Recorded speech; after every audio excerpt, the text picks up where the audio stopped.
Hello students. Presently हम gravitation unit study कर रहे हैं और प्रीवियस लेक्चर में हमने पढ़ा था केपलर्स लॉज के बारे में and Newton law of gravitation के बारे में। और आज सुनिए बेटा, हम इन्हीं दोनों पॉइंट को डिस्कस करने वाले हैं। किस तरह से? एक तो आएगा कि न्यूटन लॉ ऑफ ग्रेविटेशन का यूज करके केपलर थर्ड लॉ को प्रूव करो और केपलर थर्ड लॉ का यूज करके न्यूटन लॉ ऑफ ग्रेविटेशन को प्रूव करो। तो देखिए, पहला तो क्या है, prove Kepler's third law.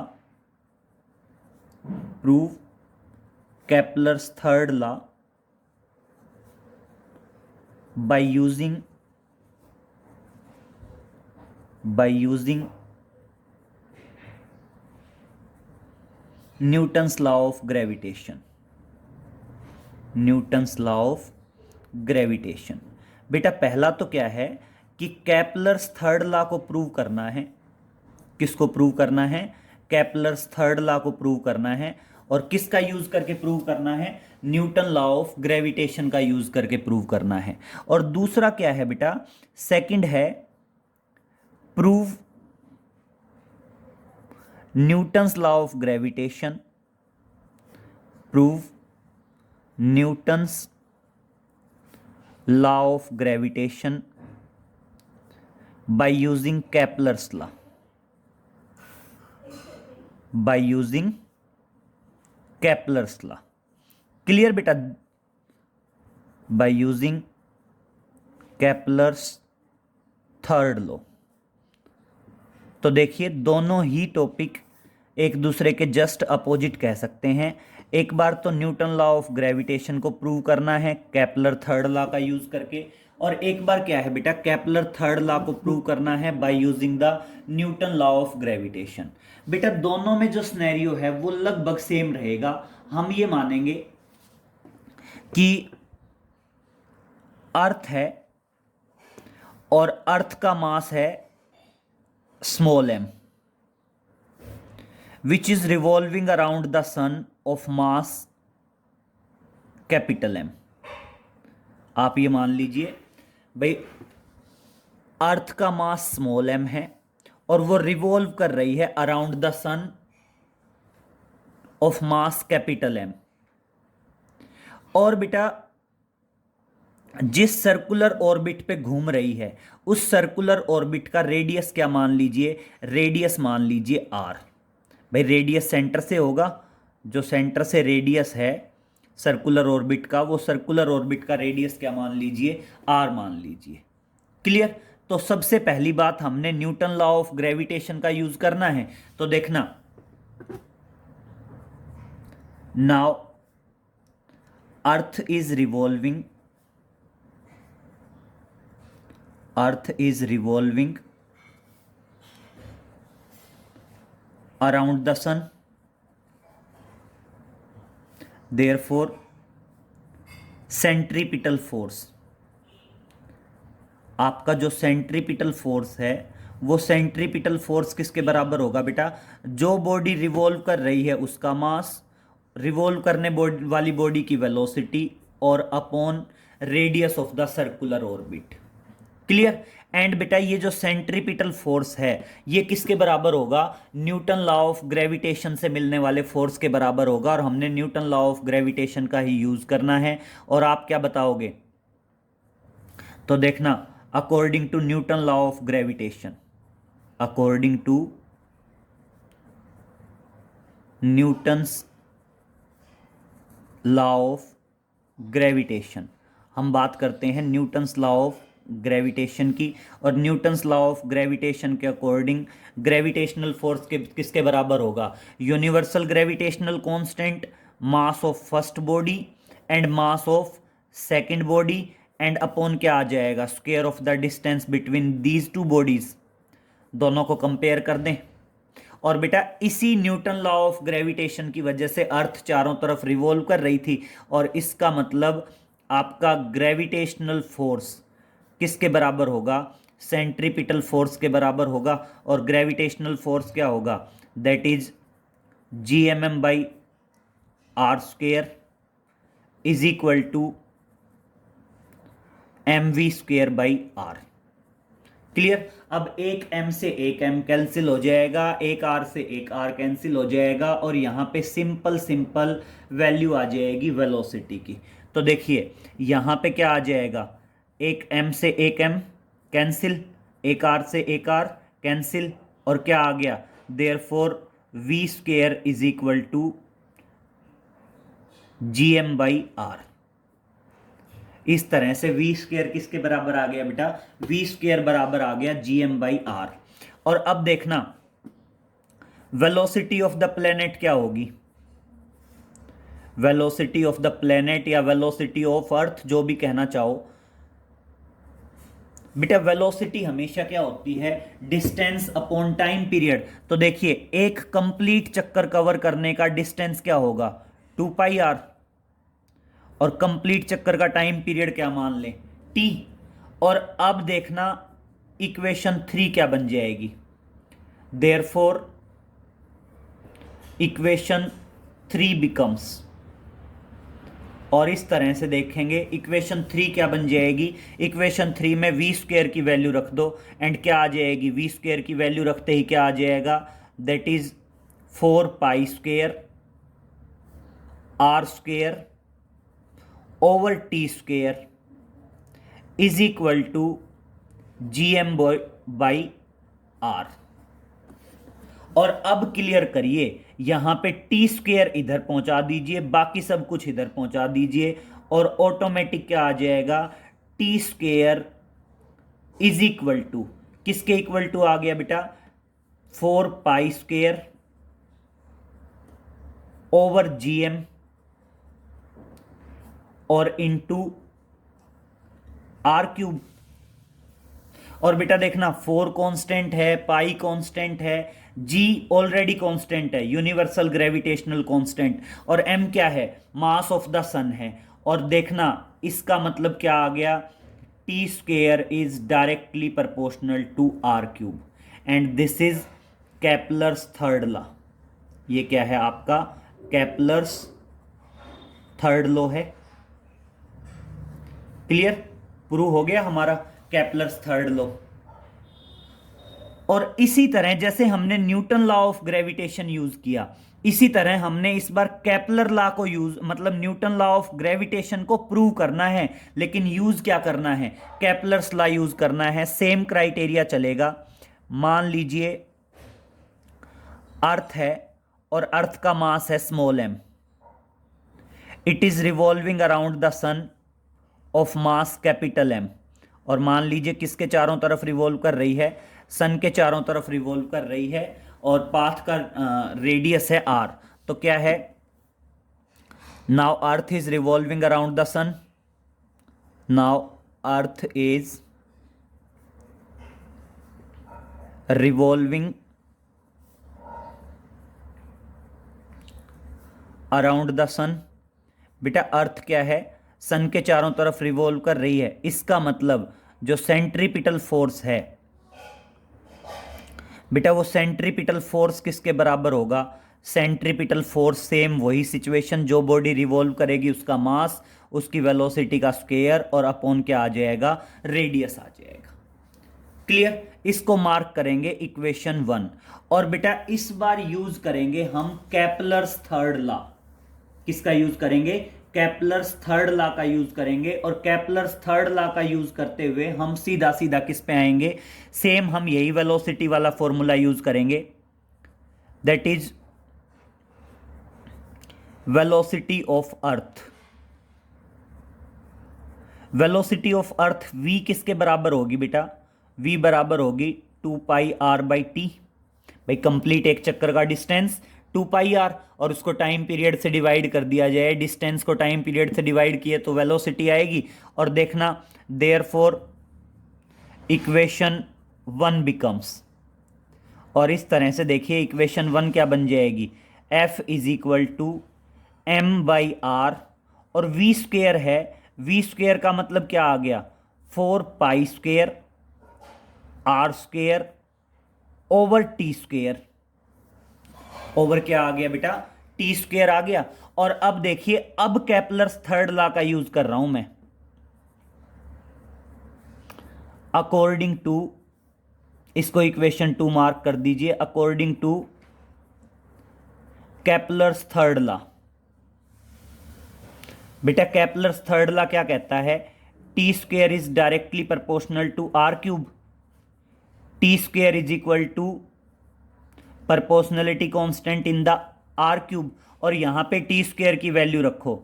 Therefore equation 2 becomes, और बहुत ध्यान से सुनना, इक्वेशन 2 क्या बन जाएगी?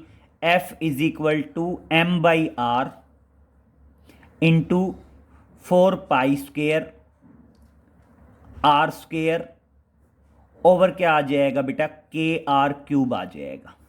और अब देखना, आर स्क्वेयर और नीचे आर क्यूब, एक आर बचेगा, और देखना फोर्स क्या बचा? फोर्स बचा 4 pi square over constant,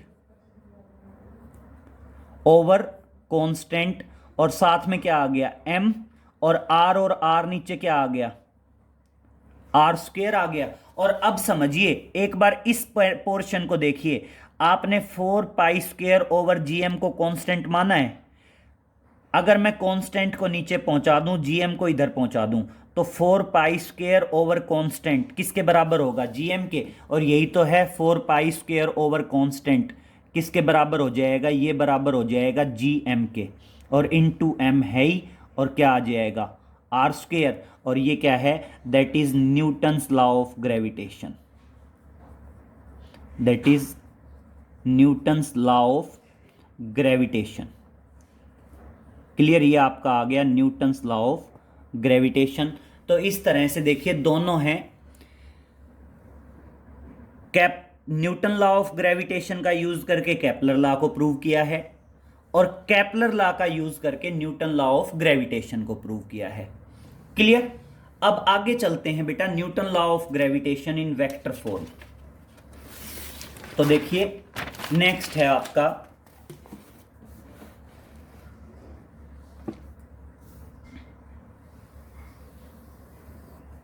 Newton law of gravitation in vector form. मतलब हमने न्यूटन लॉ ऑफ ग्रेविटेशन को पढ़ना है, और किस में पढ़ना है बेटा? वेक्टर फॉर्म में। तो टॉपिक है that is Newton's law of gravitation in vector form. Newton law of gravitation, और किस में बेटा? वेक्टर फॉर्म में। अब देखिए, वेक्टर फॉर्म में कोई ज़्यादा कॉम्प्लिकेशन नहीं है, बस हमने क्या रिप्रेजेंट करनी होती है बेटा? डायरेक्शन रिप्रेजेंट करनी होती है। सबसे पहले समझ लीजिए, आप सिंपल वे में कहेंगे, मान लीजिए ये है एक्स एक्सिस और ये है Y axis, and this is the origin. अगर मान लीजिए ये कोई बॉडी है जिसका मास है m1, और बेटा इसका पोजीशन वेक्टर है ओरिजिन से r1, इसका पोजीशन वेक्टर है ओरिजिन से r1। सेम इसी तरह बेटा ये बॉडी है जिसका मास है m2, और इसका पोजीशन वेक्टर है ओरिजिन से r2। क्लियर हुआ यहां तक? अब मेरी बात सुनिए बेटा, अगर पोजीशन वेक्टर है तो दोनों के बीच में जो डिस्टेंस होंगे वो वेक्टर के फॉर्म में अलग अलग होंगे। एक तो पहली बॉडी से दूसरी बॉडी का डिस्टेंस, और एक दूसरी बॉडी से पहली बॉडी का डिस्टेंस। तो देखिए, पहली बॉडी से दूसरी बॉडी का जो डिस्टेंस है उसको हम r12 वेक्टर मान लें, और सेम इसी तरह दूसरी बॉडी से जो पहली बॉडी का डिस्टेंस है उसको हम मान सकते हैं r21 वेक्टर। एक को r12 वेक्टर और एक को r21 वेक्टर। अगर मैं बेसिकली बात करूं, तो अगर मैं देखना बेसिकली बात करूं दोनों की, तो मैग्नीट्यूड तो दोनों का बराबर होगा। आप चाहे r12 वेक्टर का मैग्नीट्यूड ले लो और चाहे आप R21 वेक्टर का मैग्नीट्यूड ले लो, मैग्नीट्यूड तो जो है वो दोनों का बिल्कुल बराबर होगा। मैग्नीट्यूड तो क्या है, दोनों के बीच का गैप है, वो तो क्या रहना है बेटा, सेम रहना है। लेकिन बेटा डायरेक्शन की फॉर्म में अलग अलग है। डायरेक्शन की फॉर्म में अलग अलग है मतलब डायरेक्शन R12 की और डायरेक्शन R21 की, दोनों की एक दूसरे के अपोजिट है। और अपोजिट है तो इक्वल कब आ जाती है, जब किसी एक की तरफ माइनस लगा दो। किसी वेक्टर की डायरेक्शन के सामने, मतलब किसी वेक्टर के सामने माइनस लगाने का मतलब क्या होता है, उसकी डायरेक्शन को जस्ट रिवर्स कर देना। ठीक है, अब एक सिंपल बात समझिए। आप ये कहते थे कि भाई दो बॉडीज हैं, क्लियर करें, एक M1 और दूसरी बॉडी है M2। दोनों के बीच में एक डिस्टेंस होता था तो एक फोर्स होता था और बात खत्म। लेकिन इस बार आपने क्या कर दिया, इस बार आपने कर दिया कि भाई वेक्टर की फॉर्म में डिस्टेंस अलग अलग ले लीजिए। ये डिस्टेंस ले लीजिए R12 वेक्टर और ये डिस्टेंस ले लीजिए R21 वेक्टर। हमने दो मान लिए। अगर दो मान लिए तो उनके कोरस्पॉन्डिंग फोर्स भी दो होंगे। एक को क्या मान ले, F12, और दूसरे को क्या मान ले, F21। तो देखना इन्हीं के कोरस्पॉन्डिंग में हम दो फोर्स मान लेते हैं। एक फोर्स है F12, force on second body due to first body, और दूसरा आ जाएगा बेटा F21, force on first body due to second body. Clear, अगर दो डिस्टेंस हैं तो फोर्स भी क्या हो गए बेटा, दो हो गए। क्लियर, और जो F12 फोर्स है वो R12 की डायरेक्शन में है और जो F21 फोर्स है वो R21 की डायरेक्शन में है। तो देखना चार चीजें आई, एक आया R12 वेक्टर और एक आया R21 वेक्टर। ये क्या है, displacement of second body from first body, या डिस्टेंस कह सकते हैं, डिस्प्लेसमेंट कह सकते हैं, जैसे आप कहना चाहें। मतलब सिंपल वे में क्या है, दूसरी बॉडी का डिस्टेंस है कहां से, from the first body. Clear, same इसी तरह ये क्या है, that is distance of mass M2 from M1, और ये क्या है, distance of mass M1 from M2। Clear, और इसी तरह बेटा इनके कोरस्पॉन्डिंग फोर्स क्या है, F12 एंड F21। F12 क्या है, force on M2 due to M1, and F21 क्या है, force on M1 due to M2। और अब क्या आएगा, now Newton's law in vector form. अब हम बात कर रहे हैं Newton's law in vector form की। और समझिए बेटा Newton's law in vector form क्या होगा, मैं चाहता हूं कि F12 की वैल्यू निकले। तो देखना क्या आएगा, gravitational constant, mass of first body, mass of second body, और अपॉन डिस्टेंस का स्क्वायर। और देखना अगर मैं F12 कर रहा हूं तो F12 के कोरस्पॉन्डिंग में डिस्टेंस क्या है, R12 वेक्टर। और बेटा ध्यान रखना जब भी किसी वेक्टर का स्क्वायर करते हैं तो वो ऑटोमेटिक क्या बन जाता है, उसके मैग्नीट्यूड का स्क्वायर बन जाता है।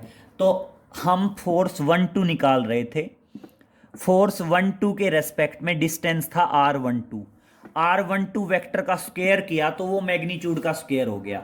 हम पहले ही कह रहे हैं हमें वेक्टर फॉर्म में चाहिए, वेक्टर फॉर्म में चाहिए तो यहां वेक्टर होगा।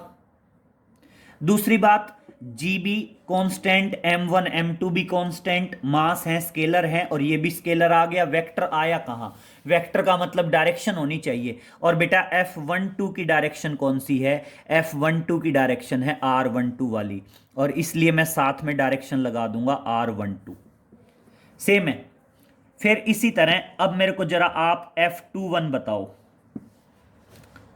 बेटा F21 क्या आएगा, G mass of first body, mass of second body, और F21 है तो F21 के रेस्पेक्ट में डिस्टेंस क्या है, R21। तो देखना R21 का स्क्वायर, और बेटा फिर वही बात किसी वेक्टर का स्क्वायर करेंगे तो वो मैग्नीट्यूड का स्क्वायर हो जाता है। सब कुछ मैग्नीट्यूड आ गया, हमें डायरेक्शन चाहिए, तो F12 की डायरेक्शन कौन सी आएगी? R21 वाली आएगी। और अब सबसे इंपॉर्टेंट पॉइंट है, F21 is equal to G, mass of first body, mass of second body, और इधर समझिए R12 वेक्टर और R21 वेक्टर दोनों का मैग्नीट्यूड बराबर है, तो मैं R21 की जगह अगर मैं R12 वेक्टर का मैग्नीट्यूड लिख दूं तो कोई फर्क नहीं पड़ेगा। दूसरी बात, R21 किसके बराबर है? माइनस ऑफ R12 के बराबर है, माइनस ऑफ R12 के बराबर है। और अब देखना GM1 M2 R12 upon R12 का मैग्नीट्यूड, तो माइनस को अगर मैं छोड़ दूं तो ये सारी चीजें F12 के बराबर आ गई, और इस तरह से F21 किसके बराबर आ गया? माइनस ऑफ F12 के बराबर आ गया। इसका मतलब क्या है? Newton law of gravitation, Newton third law को ओबे करता है। न्यूटन थर्ड लॉ को ओबे करने का मतलब क्या है? जितना फोर्स पहली बॉडी दूसरी पे लगाएगी उतना ही फोर्स दूसरी बॉडी किस पे लगाएगी बेटा? पहली बॉडी पे लगाएगी। ये दोनों फोर्स इक्वल और अपोजिट हैं। देखो इक्वल है मतलब मैग्नीट्यूड इक्वल है, और माइनस का निशान लगा के इक्वल है मतलब डायरेक्शन अपोजिट है।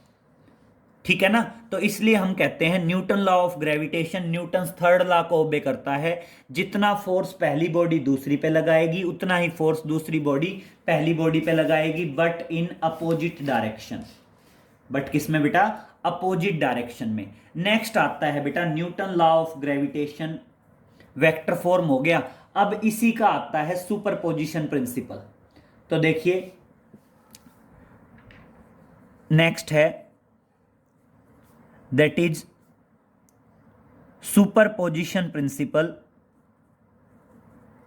superposition principle of Newton's law of gravitation in vector form। हमने क्या बताना है बेटा? सुपरपोजिशन प्रिंसिपल बताना है। किसका? न्यूटन लॉ ऑफ ग्रेविटेशन का इन वेक्टर फॉर्म। अब मेरी बात सुनिए बेटा, वेक्टर फॉर्म में क्या है स्टेटमेंट। मान लीजिए आप कहते हैं ये कोई बॉडी है और इसका मास है m0, इसका मास क्या है? m0 है, and it is surrounded by the number of bodies. Number of bodies मान लीजिए this is the first body of mass m1, this is the second body of mass m2, इसी तरह m4 m5 m6 up to कहाँ तक आ गए? mn तक आ गए। अब यहाँ सुनना, पहली बॉडी भी फोर्स लगाएगी इस पे, अगर मैं बात करूँ तो पहली बॉडी भी फोर्स लगाएगी इस पे m0 पे बेटा। इसी तरह दूसरी बॉडी भी फोर्स लगाएगी m0 पे, तीसरी चौथी पांचवी और सारी की सारी ये जितनी भी बॉडीज होंगी सारी की सारी इस पे force लगाएंगी।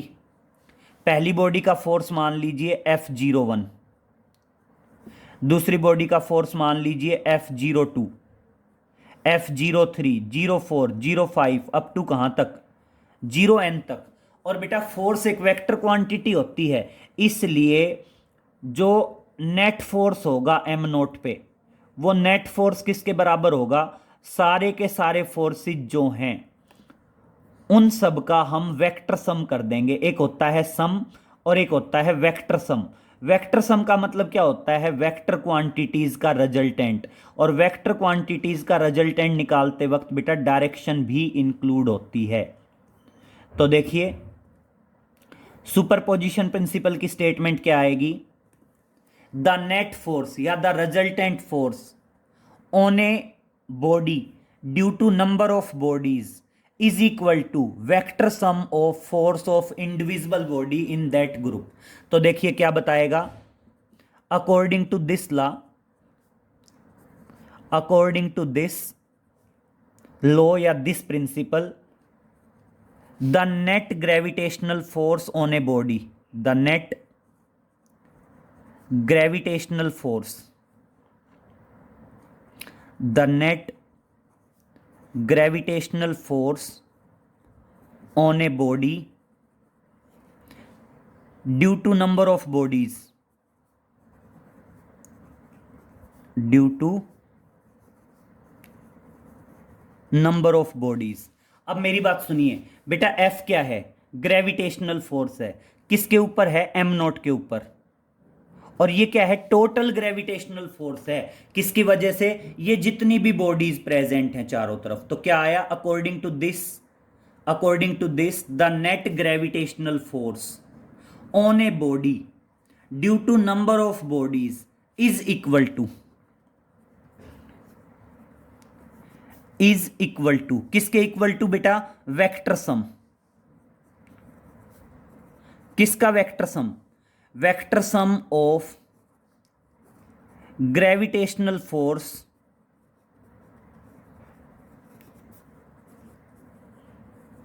Of each body. Clear? तो आप ये कह सकते हैं कि किसी भी बॉडी के ऊपर जो नेट ग्रेविटेशनल फोर्स आएगा वो बेटा नेट ग्रेविटेशनल फोर्स क्या होगा? वेक्टर सम होगा। किसका वेक्टर सम होगा? That is force of individual body in that group. उस पर्टिकुलर ग्रुप के अंदर जितनी भी बॉडीज होंगी उन सारी की सारी बॉडीज का जो नेट ग्रेविटेशन, मतलब उन हर एक बॉडीज का जो फोर्स आएगा उन सारे के सारे फोर्सेस का अगर आप नेट फोर्स निकालेंगे, टोटल फोर्स निकालेंगे, तो वो क्या आ जाएगा? नेट ग्रेविटेशनल फोर्स आ जाएगा। क्लियर? नेट ग्रेविटेशनल फोर्स बोल दीजिए या आप इसको बोल सकते हैं टोटल ग्रेविटेशनल फोर्स। क्लियर? तो इतना कर लेंगे बेटा, बाकी आगे नेक्स्ट लेक्चर में मिलते हैं। नेक्स्ट लेक्चर में आगे करेंगे। Okay, thank you.